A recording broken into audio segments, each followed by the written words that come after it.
En 2016 a eu lieu une fouille préventive à Saint-Martin-d'Ardingan, sur les bords de l'Aa, à peu près à 20 km au sud-ouest de Saint-Omer. Cette fouille a été réalisée par l'INRAP et par la direction de l'archéologie du Pas-de-Calais, et ils ont mis à jour un ensemble de bâtiments datés de la fin du Moyen-Âge qui a été identifié comme ayant été la résidence de campagne, la résidence d'été des évêques de Thérouanne. La grande surprise de cette opération archéologique, c'est la découverte de pavements sur environ 200 m² dans la partie résidentielle de cet ensemble de bâtiments du Moyen-Âge. Ces pavements étaient composés de carreaux de terre cuite vernissés. On en dénombre à peu près 6400 dans la salle d'apparat et 3400 dans la galerie attenante. Les pavements sont datés de la fin du XIIIe siècle au XIVe siècle selon leur mode de fabrication et leur typologie. La découverte a été déclarée d'importance scientifique exceptionnelle, ce qui permettait de débloquer des moyens financiers particuliers pour déposer le pavement. Les services de l'État ont décidé très rapidement après leur découverte de faire déposer ces pavements, c'est-à-dire de les prélever pour les sauvegarder, puisque l'aménagement allait irrémédiablement détruire cette découverte. La question d'un lieu s'est posée, à trouver une structure de préférence locale, proche du lieu de découverte. Mais en l'état, il était difficile de trouver un preneur parce qu'il y avait un gros travail de restauration à mener préalablement. Et donc l'État, propriétaire des pavements, a décidé d'engager une étude puis un projet de restauration pour pouvoir ensuite trouver un lieu d'exposition de ces vestiges. Une étude préalable a été mandatée et à l'issue de cette étude, il a été défini à la fois un protocole de restauration et un phasage lié au coût de cette opération. Donc, cette opération de restauration va s'organiser en plusieurs phases en partenariat avec le Centre de conservation et d'études du Pas-de-Calais qui accueille actuellement les vestiges, et en fin de restauration avec le centre de conservation du Louvre à Liévin qui a des espaces suffisamment grands pour accueillir la totalité des pavements. Alors cette restauration nécessite un temps long lié au phasage et au coût. Donc elle commence en 2021 au printemps et donc elle s'achèvera en 2025 ou 2026 en fonction de l'avancement du projet. La direction de l'archéologie du Pas-de-Calais a accueilli les prélèvements après la dépose en les stockant dans une des salles de conservation. Dans un second temps, l'équipe de régie a assuré le transfert des collections, donc des pavements, vers la salle de conservation du Centre de conservation et d'études. Et le but, c'était vraiment de centraliser en un même endroit les prélèvements et les fragments de carreaux qui proviennent du revers des prélèvements ensemble, pour les classer, les ranger et les inventorier. Dans notre équipe, nous sommes 11 conservatrices restauratrices et donc nous allons travailler dans 3 ateliers. Dans le cadre de ce marché, on a souhaité donc conserver les plateaux de bois et les tasseaux sur lesquels sont conservés les pavements afin d'éviter de nouvelles manipulations. De chaque côté, nous allons intégrer dans tous les creux des sacs de sable afin de bien venir tout maintenir. Après, on va mettre une gaze coton et un film de ouate en coton polyester. Et donc ces plateaux avec ces protections vont être mis au sein de caisses-palettes avec des rehausses. Et donc on va avoir une dizaine de caisses-palettes qui vont partir en atelier. Il a fallu aussi donc gérer tout ce qui est transport, trouver des camionnettes, des camions pour transporter. Et après nous, nos ateliers sont sécurisés pour les œuvres d'art. Cette année, donc, en fait, on a 2 tranches qui ont été entreprises et donc, qui correspondent donc, à 47 mètres carrés. Et donc nous, on prend toute cette zone-là, en fait, cette année. Ce pavement, ce qui est très intéressant, c'est qu'il vient juste de sortir de fouilles. Souvent, c'est vrai que moi, je travaille plutôt sur des pavements déjà restaurés. Et là, c'est vrai qu'on va vraiment avoir toutes les étapes jusqu'à la pose et on espère une exposition finale, globale de l'ensemble du pavement. Donc, une fois qu'on va les avoir amenés en atelier, on va donc commencer à les dépoussiérer. Donc, bien sûr, après avoir pris des prises de vue photographiques, on va pouvoir enfin les retourner et voir leur décor. Parce que là, c'est vrai qu'on ne voit pas du tout les décors bicolores et c'est un petit peu frustrant. Donc, on a hâte de commencer à travailler dessus.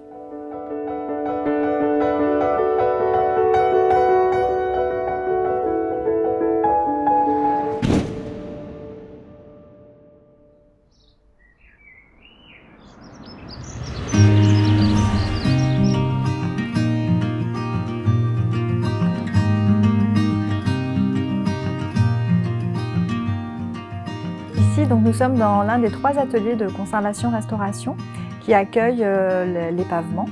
Nous sommes en Bretagne, dans mon atelier, où nous travaillons à 4-5 restauratrices en même temps.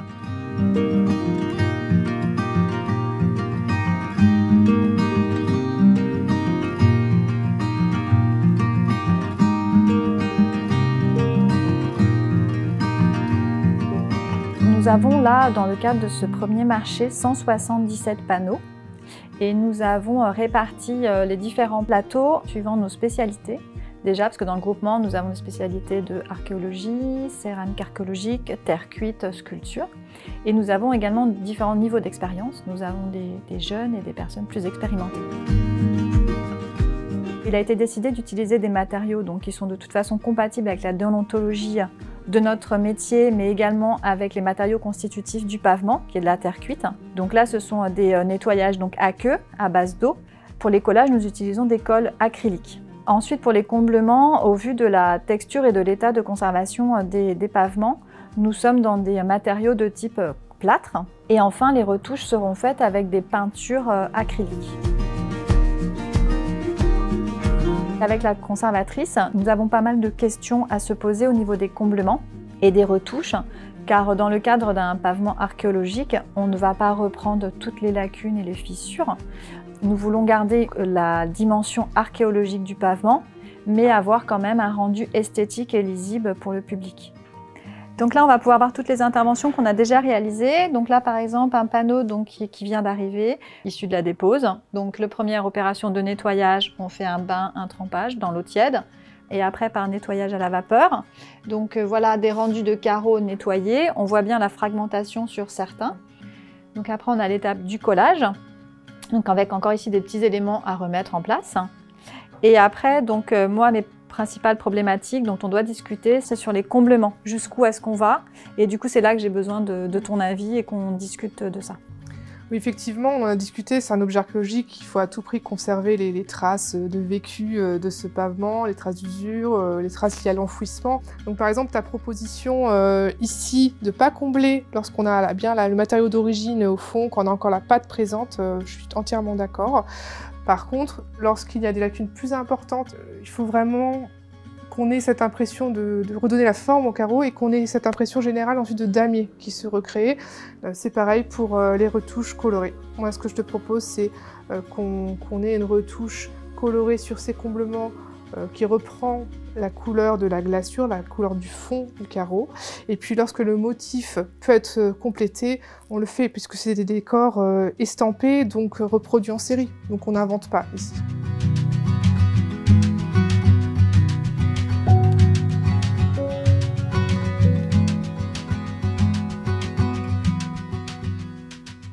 Les pavements qui ont été découverts sont exceptionnels pour 4 raisons en particulier.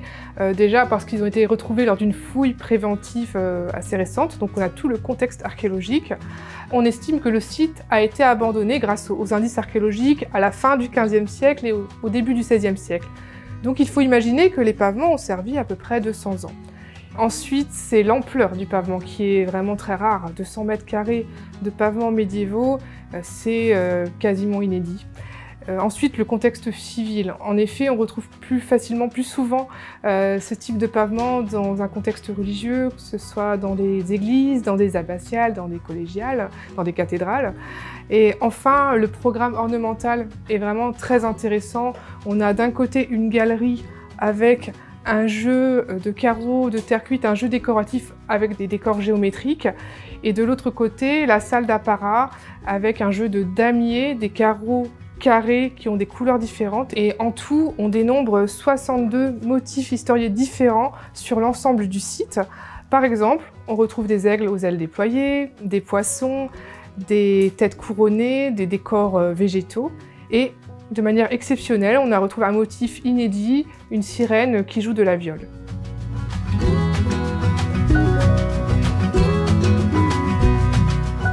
Donc à la fin des traitements de conservation-restauration réalisés au sein de l'atelier, l'ensemble des carreaux vont repartir dans les Hauts-de-France. Donc là par contre au CCL, au Centre de conservation du Louvre Liévien, où nous allons enfin là aussi pouvoir les poser sur des plaques alvéolaires et afin de retrouver du coup ces mètres carrés de pavement. Là c'est vrai qu'on reste sur des petites surfaces, des plateaux d'à peu près 15-18 carreaux. Et là du coup on va pouvoir vraiment retrouver ce grand pavement et ces décors de damier. Voilà. Ça sera dans la prochaine étape au CCL.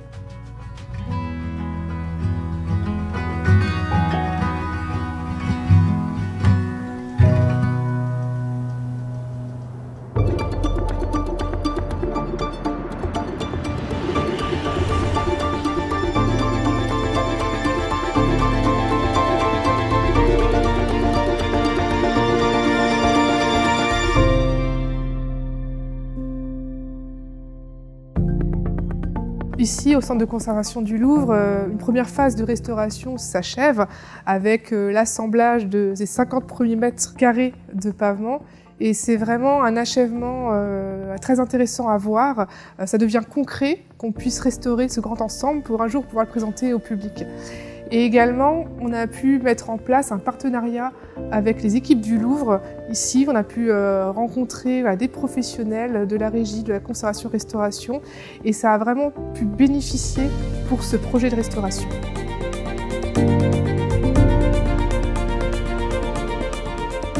En 2017, le Louvre, la région Hauts-de-France et la communauté d'agglomération de Léonce-Lévin ont fait en sorte d'organiser ensemble un projet scientifique autour des collections du Louvre. C'était une opportunité pour les collections publiques des Hauts-de-France, pour les collections des musées, pour les mobiliers archéologiques, que d'avoir un lieu de conservation permettant également des projets de restauration de ces collections. Et de ce fait, lorsqu'un certain nombre de découvertes majeures, comme c'est le cas pour les pavements de Saint-Martin d'Ardingan, ont été mises au jour, c'était le lieu tout à fait approprié, notamment parce que se pose très souvent en matière de restauration la question du lapidaire, des grands formats, et ce lieu a été pensé pour la conservation du patrimoine et apparaît comme un lieu ressource pour tout le territoire, et cela en plein accord avec les principaux partenaires et l'établissement public du Louvre.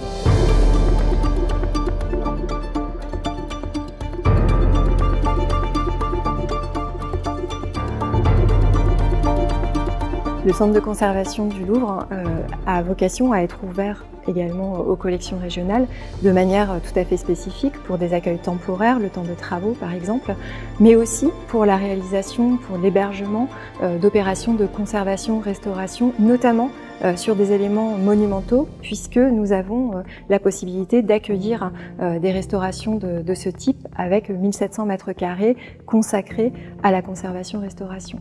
C'est un grand plaisir d'abord d'accueillir cette restauration, cette renaissance d'un élément patrimonial.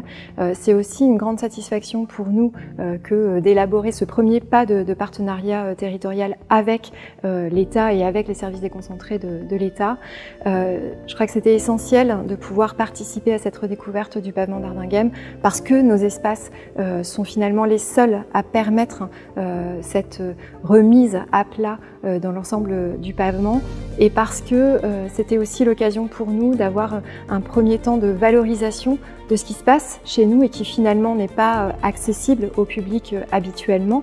Mais c'est également un dialogue, un échange quotidien, une présence régulière des équipes de la DRAC dans nos espaces et la possibilité pour nous également d'échanger sur les opérations qui sont menées ici sur notre site.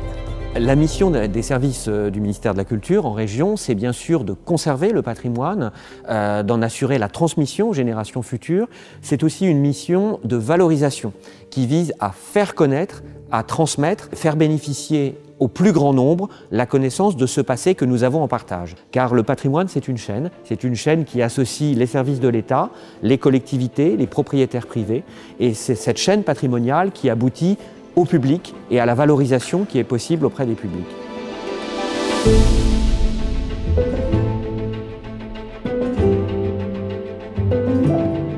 Enfin, ici, on peut retrouver le décor. C'est vrai que pour l'instant, on travaillait sur des petites surfaces. Et là, le fait d'assembler les carreaux les uns aux autres, là, on arrive en plus pratiquement aujourd'hui en phase finale à l'intégralité des 50 mètres carrés. Et là, on peut vraiment retrouver le décor bicolore de damier et les grandes lignes directrices faites par des fleurs, des carreaux verts. Et ça, on l'avait en vision sur le plan d'illustration, mais on ne l'avait pas encore, nous, personnellement, vu. En fait, quand on vient coller chaque carreau sur notre plaque alvéolaire, on vient s'assurer de l'exactitude de la position grâce aux photographies qui ont été réalisées lors de la fouille et par l'ancien groupement qui a réalisé la dépose, afin de retrouver exactement l'emplacement de chaque carreau les uns par rapport aux autres. Et on essaye aussi de bien toujours être à niveau. Donc c'est vraiment les photographies de fouille qui nous aident à être le plus exact possible parce que c'est, avec les conservateurs du patrimoine, il a été choisi de replacer les carreaux comme ils étaient dans leur contexte de fouille. Il y a plusieurs lacunes sur ce pavement. Soit il manque un carreau au milieu de d'autres qui sont en bon état. Donc là, il a été décidé de refaire des carreaux en plâtre qui sont teintés en surface, en couleur, mais sans reprendre les motifs, parce qu'on n'est pas sûr exactement des motifs qui ont pu être utilisés.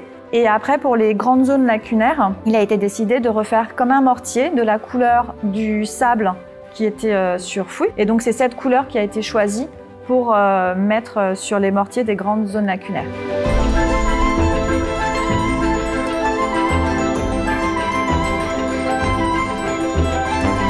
Donc là, à la fin de la restauration et de la pose des carreaux de 50 mètres carrés, en fait, on arrive à 54 plaques alvéolaires qui sont de dimension maximum de 80 par 120 cm pour un poids d'à peu près 25 kg.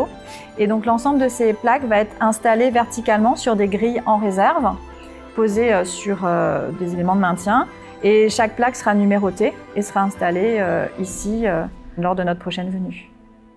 Alors ici, fin 2021, on achève une première phase de restauration. Et demain, on restaurera le reste du pavement. Et donc, il y aura plusieurs étapes, plusieurs phases, ici même, au centre de conservation de Liévin, par étape de 50 mètres carrés de pavement en 2023, en 2024, avant la reconstitution des 150 mètres carrés ici même, dans ce lieu tout à fait adapté aux restaurations de grande ampleur, de grand volume, qui permettra notamment de documenter par la photographie et de faire une mise au point générale sur la conservation du bien, avant, je l'espère, et nous l'espérons toutes et tous, une présentation dans un lieu du territoire régional.